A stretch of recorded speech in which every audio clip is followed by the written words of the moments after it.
One East Texas company, $350 million in federal funding.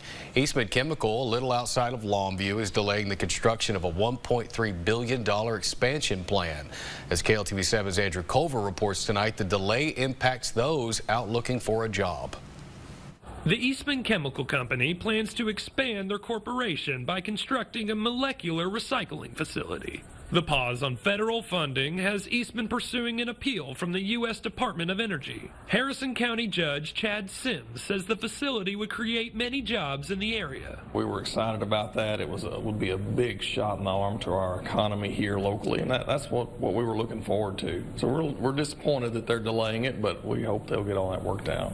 The facility expects to create around 2,500 temporary construction jobs and close to 200 permanent jobs. The permanent jobs' expected average annual salary is $92,000. Eastman spokeswoman Kristen Parker says they're confident the facility would help resolve the plastic waste crisis. I think it was multiple times of what Texas Stadium, Cowboy Stadium, would hold in plastic volumes per year, so it's a huge amount. You know, I don't think we specifically think about the need for plastic removal, but it's here. I mean, if you notice what you're throwing away every day, you throw away a lot of plastic and it winds up in a landfill. The plant would use a process called methanalysis to melt plastic. It could then be reused again and again.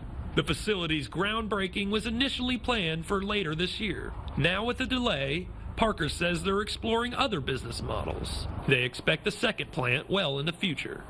Andrew Culver, KLTV7 News. Eastman Chemical says they are reevaluating the project's scope and timing while they look to appeal that decision.